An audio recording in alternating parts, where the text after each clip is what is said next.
Well, good morning, everyone. Thank you so much for joining us for our Hebrew word study. We are in 2 Samuel chapter 2 and picking up with verse 18. And as you remember, David is on the pathway to becoming king of the uniting of Israel and Judah. And this is still not occurring in its fullness. Saul has died, but there's still warring factions going on here with a general called Abner, and was Saul's general, and Joab, which is David's general. And so we pick up on verse 18 today, uh, just looking at this conflict. Remember last week there was this battle where there were these men that fought together, and each of them, I believe there are 12 of them, simultaneously killed each other, 12 from each one. So 24 of them simultaneously killed each other, and that started kind of a civil war in Israel, and that's where we pick up today. So with verse 18, it talks about a family, and this is what's kind of interesting here. There were the three sons of Zeruiah, um, and Joab, Abishai, and Asahel were the three sons. Now, what you don't gather from this is that this name, and it's Sade, so it's more of a T S sound rather than a Z sound, and it's Saruya. Um, this is a woman. This is not a man, even though the name itself says that it's a masculine singular. It has the "hey" ending with the comets, which is a feminine ending. And what we find out is that this is a sister of David. As Seruia was a sister of David.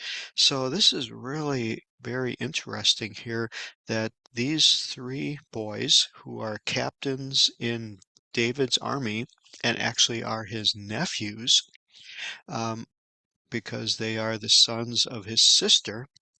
They are his mighty men or his captains, generals, if you will. But this is again very interesting to see that there is a woman mentioned, David's sister, who has three sons who are mighty men of valor, mighty in being a warrior, and nothing is mentioned of their dad. This is very unusual for biblical narrative to give a woman such a high honor. And again, it's not seen unless you can see it in the Hebrew and understand it. And so again, here we see the Bible breaking down the um, prejudices or stereotypes that women had or were given in those days of being marginalized and not having the credit. Um, the Bible, in its true understanding, gives very much credit to women who are loyal and used by God. You just have to look for it a little bit deeper, and much of it has been hidden through the translation because of the times that the translators were living under. They naturally assumed their understanding of the times. You can call it a bias, if you will, in the translation. But again, when you look at the Hebrew, the quality of that comes out in a way that isn't seen in English. So remember that this is the sister of David. These are his nephews, and again, this is what's really interesting. Um, the other thing too is the names always have meanings. So as we click on her name, we see that it just says it's an Israelite woman. And so we got to go a little bit deeper and go into the word origin. And of course, what's interesting here is it's referring to a type of tree that her name, the root of, remember, every Hebrew word has three letters or a triconsonantal root. Some of them have two letters, but the majority have three, and there are a few that have four. But here we see the triconsonantal root of this Sade, Resh, and Yud. And so as we look at that, we try to get an understanding of what her name means, because remember, biblical names were not usually given just because they liked the name. It was given to reflect a characteristic or a quality. Now, remember, this woman was a very strong force in the lives of her three sons, more than her husband was. You know, she raised three sons to be generals in David's army. So, what was it about this woman that she was mentioned in such a way? Husband does not get mentioned, dad does not get mentioned here.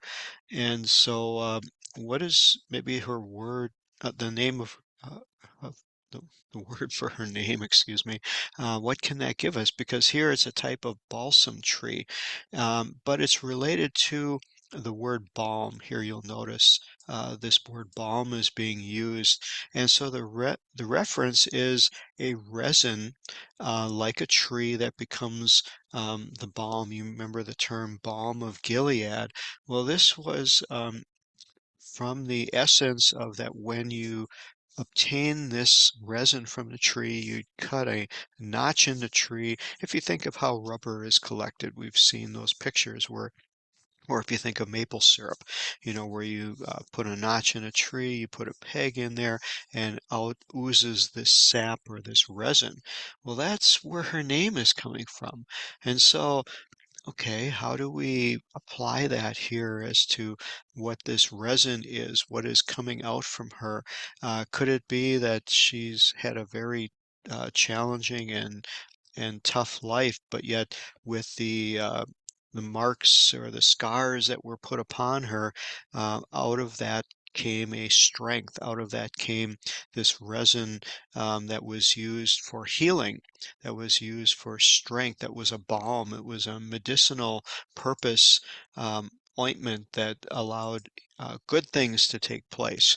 So maybe that's the meaning of her name, you know, that she was through a lot of adversity, a lot of scarring, a lot of damage in her spirit, maybe in her physical life, but yet she persevered through it all, and through those scars came a balm. Out of it came goodness. Out of that came something that can be used for good. And so as we look at her life here and we look at her children, how this is playing out, we see that she has these three sons, but now we're going to focus on this one son whose name is Asael. And so, again, the words mean something. So we click on his name. Again, it tells us there were four Israelites named this, but you notice that there are different parts to the word. You see the aleph and the lamed at the end with the sere vocalization underneath, which is ale. And so you know that we've learned that that's the name for God. And so the beginning of that is a ayin, um, seen, and hey, which is the word for to make or to do. So here, his name means God has made, or God is making, or God will make. God has made something out of his life. And so, again, very interesting to look at what did his mom think of when he was born and gave him that name, that God has done something, that God has made, again, ties into her character and how she raised these boys. So, anyway, this battle is going on here. Um, they are being pursued. Joab's being pursued. I'm sorry, Abner's being pursued by Asael, and so this guy is very fast. They compare him to a gazelle, a wild gazelle, and that he's young, he's fast, he's running after Abner, and Abner is the captain, or was the captain of Saul's guard. Saul is dead, and now he has set up one of Saul's sons, and Abner is loyal to him. So Abner is a experienced, much older, wiser soldier. And so here we see a little bit of chivalry coming out, that Abner is being followed, he's being caught up. They're speaking to each other. They obviously know of each other, maybe not so familiar, but here Abner is saying, um, Asael, is that you? And he says, it is me, in verse 21.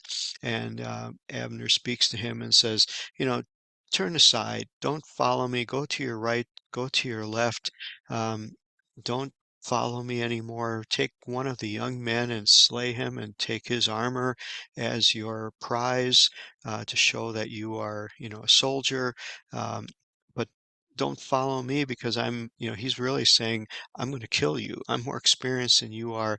You don't have a chance against me. But Asael would have nothing to do with it. And then he says in verse 22, I'm going to kill you. Why should I strike you to the ground? And cause, he was knowing that this was a choice young man and he knew the family and he didn't want to be involved in what would become known as a blood feud, which the surviving brothers would then want to take his life for killing their brother. So he's trying to keep this from happening. Verse 23, this guy, Ashael would have nothing to do with it. It says he refused to turn aside.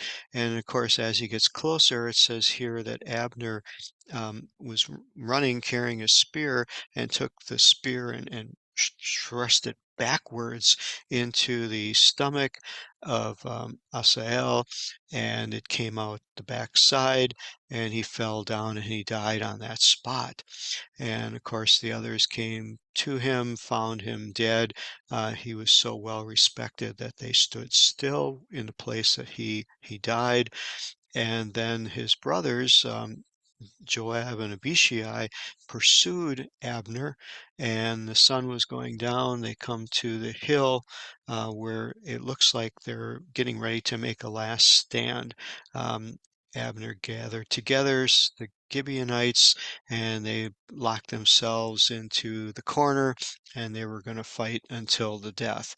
And realizing that this was not going to be a good situation, um, Abner yells out to him. Now, going back to just looking at my notes here, going back to this blood feud, you're going to find when we get to the next chapter, in chapter 3, that this does come to pass and that Abner and Joab do have an encounter where Joab avenges his brother that was killed by Abner. So I just want to keep that in your mind for when we come back to the next chapter.